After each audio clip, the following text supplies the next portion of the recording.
Non-alcoholic fatty liver disease, or NAFLD, is an umbrella term for a range of liver conditions affecting people who drink little or no alcohol. As the name implies, the main characteristic of non-alcoholic fatty liver disease is too much fat stored in the liver cells. This NAFLD is going common around the world, and in some individuals can lead to an aggressive form of fatty liver disease that may progress to advanced scarring, which is called as cirrhosis, and finally, consequently, the liver failure.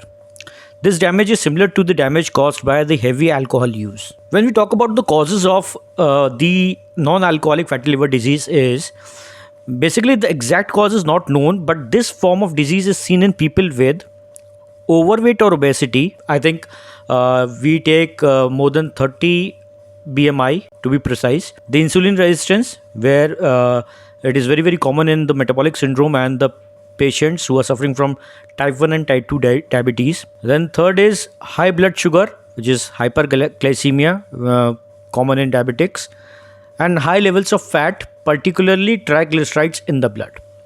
These are the basic causes, but the real exact cause is not yet known. So what do you do when you are diagnosed with fatty liver disease? There are two kinds of fatty liver disease. One is alcoholic and another one is non-alcoholic. So in this case, we are talking about the non-alcoholic fatty liver disease because it is more prevalent than the former one, and it is going to be a big cause of morbidity around the world. So there are some lifestyle and home remedies which you can apply to lower the risk of fatty liver disease.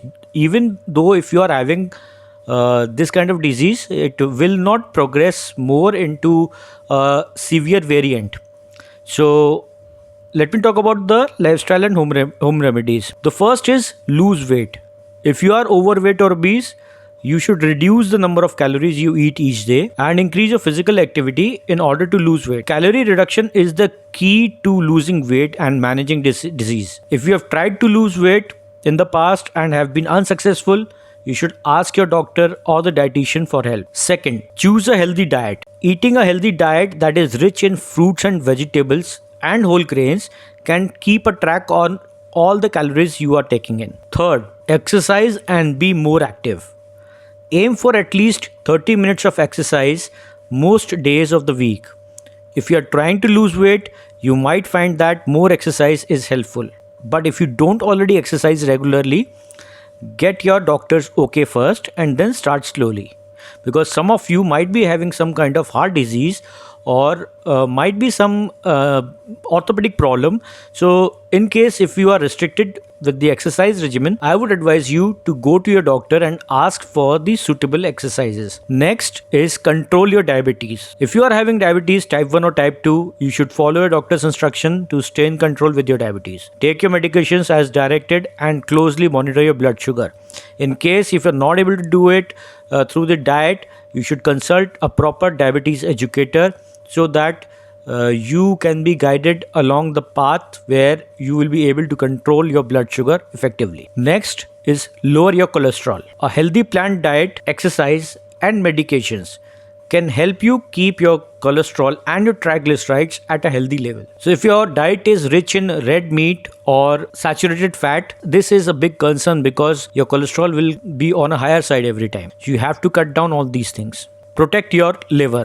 Avoid things that will put extra stress on your liver. For instance, you can moderate the amount of alcohol you are consuming each day. You should follow the instructions of all the medications and over-the-counter drugs. Check with your doctor before using any herbal remedies because not all herbal products are safe. There are some natural compounds that can be helpful in the long run. For example, if you're taking supplements of vitamin E, it is said that vitamin E and other vitamins, those are having antioxidants, could help you protect the liver by reducing or neutralizing the damage caused by inflammation. See, everything in the body is related to inflammation.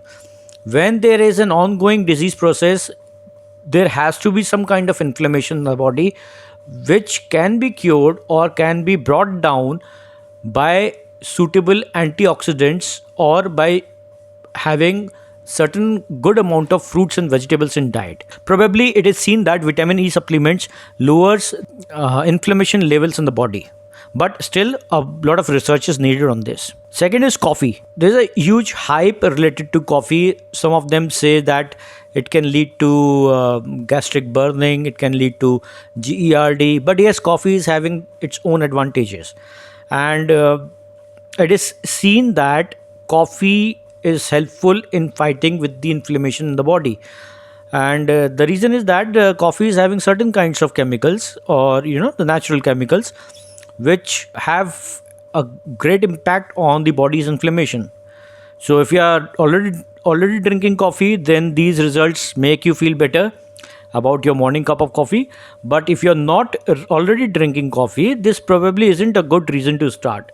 You should always talk to your doctor and the dietitian related to these kind of issues. And I think this video is a very short one, and you must have liked this video. Do give it a like and subscribe to this channel, and I'll be keeping you updated regarding the latest trends in the medicine and medical sciences. Thank you for your time. Have a great day. Bye.